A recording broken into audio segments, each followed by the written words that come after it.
అనుబంధంగా లీడ్స్ స్వచ్ఛత కార్యక్రమంలో డాక్టర్ పద్మావతి ఎండి ఎంఆర్సీఓజీ వైద్య రంగంలో విశిష్ట సేవలు అందించినందుకు ప్రజాసేవలో నిత్యం ఏదో ఒక కార్యక్రమంలో పాల్గొంటూ సేవలందిస్తున్నారు. ఇక వారి పట్ల స్థానిక పురపాలక సంఘం తరపున మున్సిపల్ కమిషనర్ వాకమల్ల నరసింహారెడ్డి మరియు ప్రముఖ మహిళామణుల సమక్షంలో ఘనంగా సన్మానించారు. ఈ కార్యక్రమంలో స్థానిక మహిళా నాయకులు, మహిళా ఉద్యోగులు, మున్సిపాలిటీ సిబ్బంది పాల్గొని డాక్టర్ పద్మావతికి అభినందనలు తెలిపారు. హెచ్పివి వ్యాక్సిన్ మీద చాలా మంచి డ్రైవ్ చేస్తున్నారండి. ప్రతి మహిళ దీన్ని ఫాలో అయ్యి వ్యాక్సినేషన్ వాళ్ళ పిల్లలకి వేపిస్తే మంచిది. మహిళలు కూడా వాళ్ళకి తగినట్టుగా కనుక్కొని ఇన్ఫర్మేషన్ కనుక్కొని హెచ్పివి వ్యాక్సిన్ అందరూ వేయించుకోవాలని మనం చేస్తున్నాం. యాక్చువల్గా 9 to 14 years వాళ్ళు ఇప్పుడు 14 years వాళ్ళకి ప్రస్తుతం ప్రభుత్వం చేస్తుంది. కానీ 9 to 14 years ఏజ్ గ్రూప్ లో వేయించుకోవాలి. తర్వాత వాళ్ళు కూడా 45 years దాకా వేయించుకోవచ్చండి.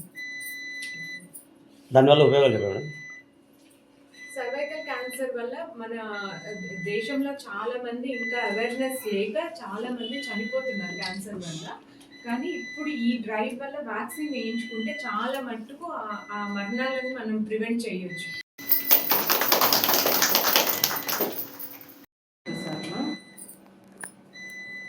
ప్రపంచ మహిళా దినోత్సవం 8వ తేదీ జరిగిందమ్మా.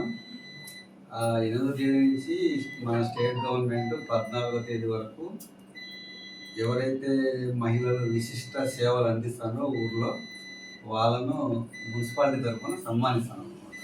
అందులో భాగంగా మేడం ఫేమస్ మహిళా డాక్టర్ కాబట్టి ఆమెకి ఏదో ఒక చిరుకాను కాదు, ఆమెకి తగిన విధంగా అంటే మేము అప్పటికప్పుడు అనుకోని వచ్చినాము. మార్నింగ్ ఫోన్ చేసినాము.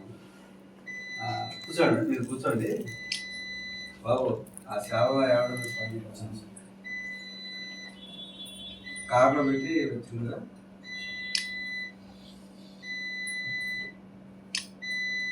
లైక్ చేయండి, షేర్ చేయండి, సబ్స్క్రైబ్ చేయండి. మరిన్ని వీడియోల కోసం బెల్ సింబల్ పై క్లిక్ చేయండి.